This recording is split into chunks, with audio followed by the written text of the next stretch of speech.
Shri Harikrishna Heights येथे अत्यंत व्याजबी दरात 25 अमेनिटीज आणि प्रशस्त पार्किंग सह 2 आणि 3 BHK रेडी पोझिशन फ्लॅट्स उपलब्ध. बुकिंग साठी संपर्क पार्श्वनाथ प्रोजेक्ट 9090787833.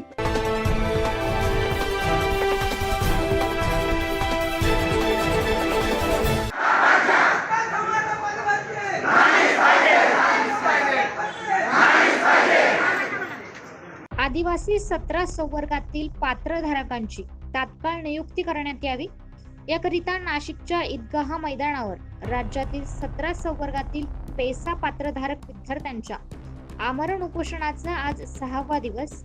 अखेर या विद्यार्थ्यांनी आज आदिवासी विकास भवनाला घेरा घातला. यावेळी आदिवासी उपयुक्तांसोबत चर्चा केली. विषय एवढा दोष का?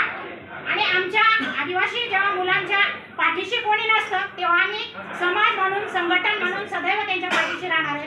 आज आपले विधानसभेचे आमदार हमशादादा पाडवी आज आलेले, त्यांची तोच भूमिका आहे. उद्या उठून आमचे 26 आमदार आहेत, ते 27 4 खासदार आहेत. जर तुम्ही आदिवासी समाजाची बाजू मांडू शकत नसेल तर तुम्ही सरळ राजीनामा द्यावा, नाहीतर काहीतरी निर्णय घ्यावा. आज शेवटचा एक अल्टिमेट त्यांना दिलेला आहे. आज जर निर्णय झाला नाही तर 2 दिवसात आंदोलन तीव्र छेडण्यात येईल आणि जर त्या उपोषणकर्त्यांना काही कमी जास्त झाला त्याला सरकार आणि आदिवासी विभाग आणि सर्वच विभागाचे अधिकारी किंवा मुख्यमंत्री, उपमुख्यमंत्री आणि सर्वच पक्षीय जे आदिवासींचे मतदान घेतात सर्व पक्षीय जिम्मेदार आहेत. आज भुजबळ साहेब सुद्धा नाशिकमध्ये आज 2दा ते खासदार होऊन गेले, पण आदिवासींची दखल घ्यायला त्यांना वेळ नाही. म्हणजे आदिवासींना वाऱ्यावर सोडायचं का?